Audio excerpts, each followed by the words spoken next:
Sekarang saya mau tanya nih semua. Yang berjuang di abad 20 itu Nabi yang mulia Muhammad apa Insinyur Soekarno untuk kemerdekaan?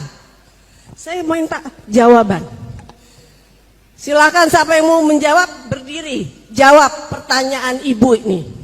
Saya akan menjawab pertanyaan ibu. Betul sekali. Tidak ada Nabi Muhammad memanggul bambu runcing di abad 20 untuk memerdekakan negeri Indonesia. Yang berjuang di abad 20 adalah rakyat Indonesia, para veteran, para tokoh masyarakat, para jawara, para pendekar dari seluruh pelosok negeri, para santri, para kiai. Bagi kami rakyat Indonesia, yang berjuang itu adalah Jenderal Sudirman. Dan yang perlu ibu ketahui, perjuangan di abad 20 itu dikuatkan oleh akidah baginda Muhammad SAW. Ibu tahu, di mana-mana ada pertempuran, di situ ada kalimat takbir. Allahu Akbar, Allahu Akbar, Allahu Akbar. Siapakah yang membawa kalimat itu? Kalau bukan Nabi Muhammad, tidak ada ibu di pertempuran itu. Demi Bung Karno itu tidak ada.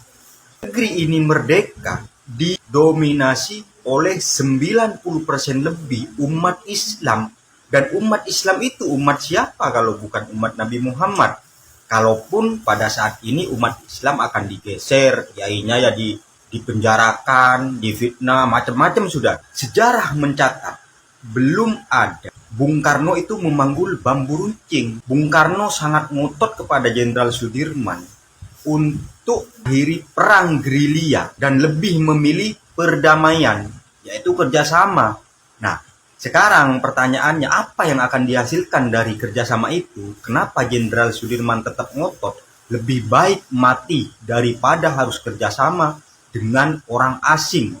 Karena jika kerjasama itu terjadi, yang akan diuntung hanyalah Bung Karno dan pejabat-pejabat negara, kan bangsa Indonesia. Seperti yang terjadi sekarang, Ibu. Jadi kalau ada yang namanya kerjasama dengan asing, Freeport, terus tambang batu bara, kelapa sawit, dan hasil bumi lainnya. Jadi ketika ditandatangani yang namanya kerjasama, rakyat Indonesia itu sama aja dengan masih dijajah. Belum merdeka karena tidak akan pernah menikmati hasil buminya. Yang terakhir, perlu Ibu ketahui, sejarah itu tidak akan pernah hilang dari darah kami yang kakek moyang kami dulu mati berperang untuk memerdekakan negeri ini. Kalaupun saat ini mulai berangsur-angsur dihapus oleh kelompok-kelompok tertentu, sebagian besar ada yang dibilang yaitu kelompok-kelompok PKI yang dulu dikuatkan oleh Bung Karno partainya ya. Saya sudah menjawab pertanyaan Ibu bahwasanya tidak ada Nabi Muhammad memanggul bambu runcing di negara ini pada abad 20. Dan belum ada sejarah yang mencatat bahwasanya Bung Karno itu memanggul bambu runcing. Bergelir itu tidak ada, Ibu. Cuman Bung Karno terkenal karena ditunjuk sebagai pemimpin negara pada waktu itu.